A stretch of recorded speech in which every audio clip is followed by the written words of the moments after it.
Hello friends, welcome to writing mentor. जैसा कि आपको पता है, मैं यूपी टेट का एक क्रैश कोर्स चला रहा हूँ।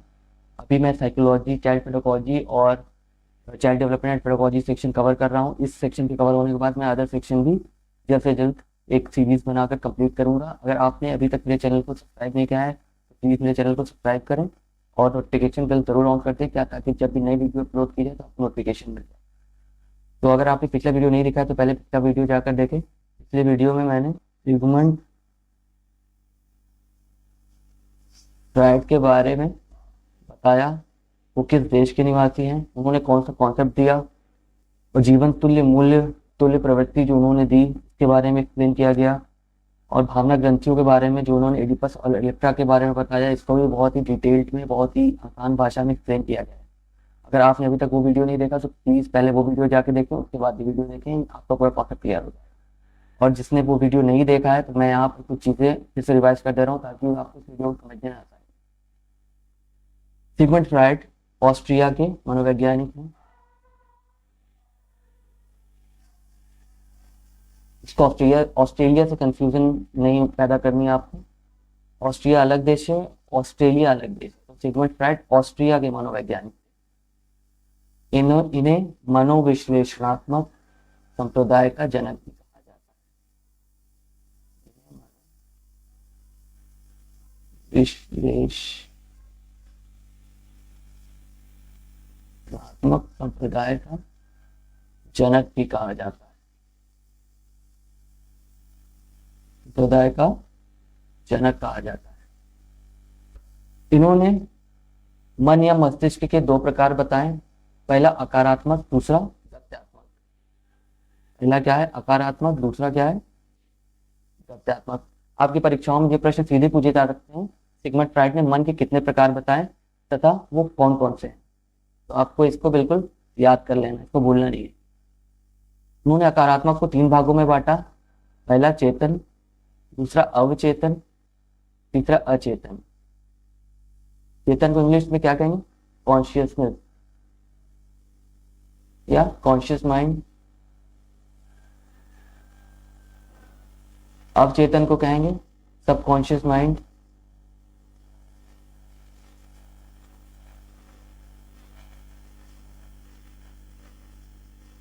और अचेतन को कहेंगे अनकॉन्शियस माइंड।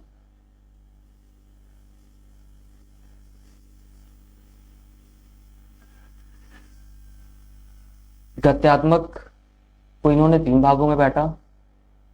पहला इड, दूसरा ईगो, तीसरा सुपर ईगो।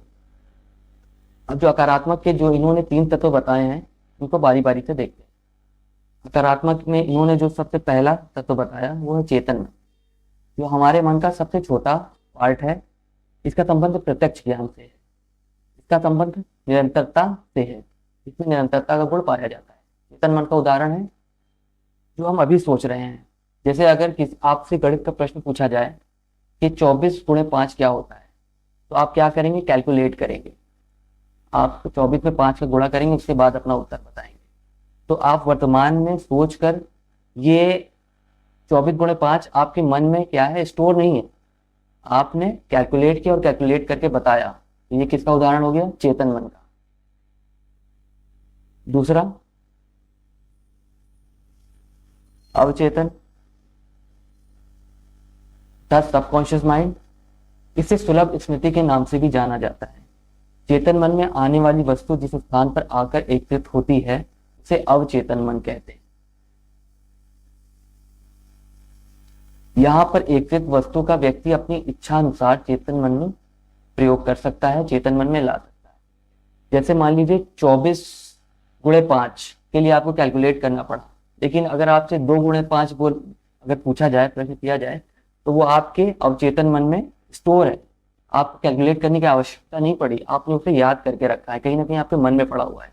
जैसे ही आपसे प्रश्न किया गया 2 गुणे 5, तो आपने अवचेतन मन में पड़ी हुई मेमोरी का यूज करके उसे चेतन मन में लाया और उत्तर दे दिया। अवचेतन मन का उदाहरण, जैसे आपसे पूछा जाए तुम्हारा सबसे अच्छा दोस्त कौन है, एक एग्जाम्पल ऑलरेडी बता चुका हूँ, एक एग्जाम्पल और देख लीजिए आप लोग।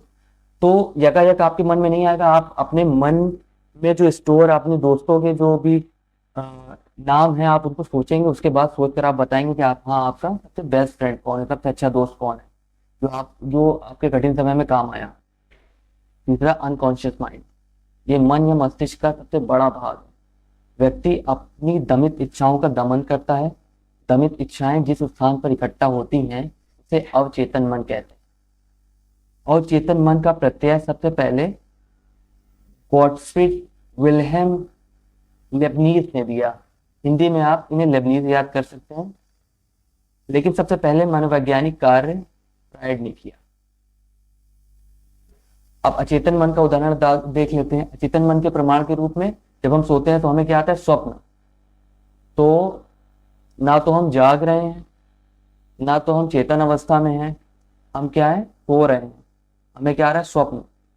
तो उसे क्या कहेंगे? Unconscious mind. हम सो रहे हैं, हम कुछ नहीं कर सकते, लेकिन हमारे मन में बहुत सारी चीजें चल रही हैं, उन्हें क्या कहेंगे? अचेतन क्रियाएं। और अचेतन मन के उदाहरण या प्रमाण है स्वप्न आना, नींद आना, नींद में चलना, नींद में बड़बड़ाना, मानसिक रूप से विक्षिप्त। मानसिक रूप से आपने देखा होगा, अगर विक्षिप्त कोई व्यक्ति है तो उसे समाज की कोई परवाह नहीं होती, उसके मन में जो आ रहा होता है वो क्रियाकलापें करता है। उसका मन उसके शरीर के कंट्रोल में नहीं होता, उसके अंदर चेतना की भावना नहीं होती। दूसरा उदाहरण है, आप लिखते समय कभी कभी भूल जाते हैं, बोलते समय कभी कभी आप हकला जाते हैं, सामान कहीं आप रखकर भूल गए, तो वो तो आपके कॉन्शियस माइंड में भी नहीं है, सब कॉन्शियस में भी नहीं है, तो वो कहाँ पर चला गया है? आपके अनकॉन्शियस माइंड में चला गया। आप उसे अनकॉन्शियस माइंड से सब कॉन्शियस माइंड में नहीं ला पा रहे हैं। सब कॉन्शियस माइंड में जब तक नहीं आएगा तब तक आपके कॉन्शियस माइंड में नहीं आएगा। समय से पहले उठ जाना। आप किसी पर्टिकुलर रूटीन को फॉलो कर रहे हैं, लेकिन क्या हुआ बीच में? आप उस रूटीन को तोड़कर उसके अगेंस्ट कार्य करने लगे। तो ये सारे अचेतन मन के उदाहरण हैं।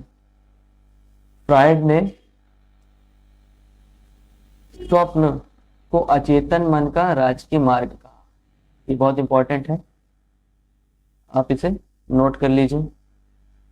फ्रायड ने स्वप्न को अचेतन मन का राजमार्ग कहा। और फ्रायड ने एक पुस्तक भी लिखी है, सपनों की व्याख्या। तो ये आपके एग्जाम के पॉइंट ऑफ व्यू से बहुत इंपॉर्टेंट है, इसको आप याद कर लीजिए या कहीं नोट डाउन कर लीजिए। अब सिगमंड फ्रायड ने जो मस्तिष्क का दूसरा प्रकार बताया, गत्यात्मक या गतिशील, उसको देखते हैं। गत्यात्मक को सिगमंड फ्रायड ने 3 भागों में बांटा, इड, ईगो तथा सुपर ईगो। इड की विशेषता क्या है? ये एक पार्श्विक प्रवृत्ति है, ये सुख के सिद्धांत पर कार्य करती है, अतार्किक है। मूल प्रवृत्तियां इसी में रहती हैं, सामाजिक परंपरा रीति रिवाज का विरोध करती है। बालक जन्म के समय इसी प्रवृत्ति से प्रेरित होकर व्यवहार करते हैं। जन्मजात या वंशानुक्रम से प्राप्त होती है। इसमें रहने वाली सामग्री अनश्वर होती है। उदाहरण के तौर पर, अगर किसी को भूख लगती है तो वो खाना अभी खा ले और ये ना सोचे वो किसका है किसका नहीं है, उसने केवल अपनी भूख मिटाई बिना किसी चीज की परवाह किए। तो ये उदाहरण हो जाएगा आपके इड का, अर्थात सुख के सिद्धांत पर कार्य करती, सही गलत नहीं देखता। अगर बालक का उदाहरण लिया जाए, एक बालक जब छोटा होता है तो जब उसे भूख लगती है तो वो क्या करता है? रोता है।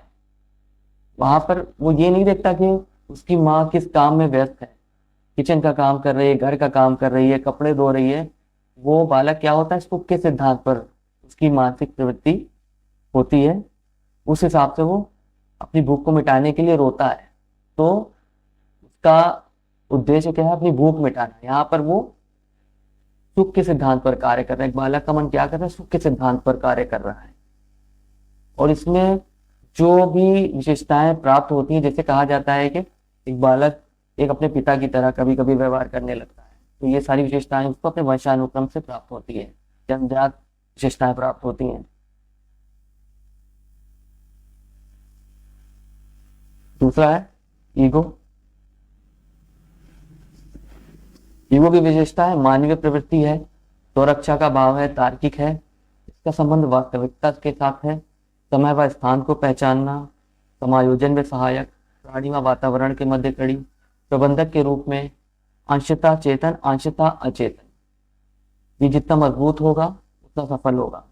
ये जो विशेषता है अंशतः चेतन तथा अंशतः अचेतन, ये आपके एग्जाम के पॉइंट ऑफ व्यू से वेरी इंपॉर्टेंट है, इसको नोट डाउन कर लीजिए। आपसे पूछा जा सकता है कि मस्तिष्क के किस प्रकार में अंशतः चेतन और अंशतः अचेतन मन दोनों होते हैं। तो आप यहाँ पर ईगो सिलेक्ट करेंगे। उदाहरण के तौर पर वही भूख वाला एग्जाम्पल लेते हैं। अगर आपको भूख लगी है तो अगर आपके अंदर थोड़ी सी तार्किक या मानवीय प्रवृत्ति है तो आप क्या करेंगे, आप कहीं से खाना अरेंज करेंगे, उसे खरीदेंगे, या कहीं आपको इनवाइट किया गया किसी पार्टी में गए हैं तो आप अपने खाना आने का वेट करेंगे, नहीं कि आप दूसरे की प्लेट से खाना लेकर खाने लगे। इसे बालक के एग्जाम्पल के तौर पर देखते हैं। जब एक बालक थोड़ा बड़ा होता है, 4 से 5 वर्ष का होता है, तो वो क्या कहता है, आसपास की चीजों को देखकर सीखता है, उसके अंदर चेंजेस आते हैं, उसके आचार में, व्यवहार में, सोच में परिवर्तन होते हैं। परिवर्तन के आधार पर वो क्या करता है, रिलेट करता है, तर्क करता है, अपने पिता से माता से पूछता है आखिर ये चीजें हो रही हैं तो कैसे हो रही हैं, क्यों हो रही हैं, कब हो रही हैं। तो वो तर्क करता है, माता पिता से सवाल करता है, परिवारजनों से प्रश्न करता है। वो क्या करता है, अब वो अपने बालवस्था से थोड़ा सा बड़ा हो गया है। अब वो क्या करेगा, जैसे बालपन में वो रोता था अपनी भूख मिटाने के लिए, अब वो क्या करेगा, अगर उसे भूख लगेगी तो वो क्या करेगा, अपनी माँ से मांगेगा, माँ मुझे भूख लगी है, मुझे खाना दो। और वो समय तथा स्थान देखकर व्यवहार करेगा। जिस तरीके से घर में वो व्यवहार करता है उस तरीके का व्यवहार वो बाहर नहीं करेगा, क्योंकि उसे पता है कि बाहर एक अलग वातावरण है और घर एक अलग स्थान। तो वो दोनों स्थानों के मध्य अंतर स्टैब्लिश कर लेगा कि हाँ उसको कहाँ पर कैसे व्यवहार करना है। और ये प्रवृत्ति जितनी अधिक मजबूत होगी व्यक्ति उतना सफल होगा। यानी वो जितना तर्क करेगा उतना क्रिएटिव होगा और उतना चीजें सीखेगा और उतने उसमें सफल होने की संभावनाएं बढ़ती जाएंगी। अब आते हैं सुपर ईगो पे।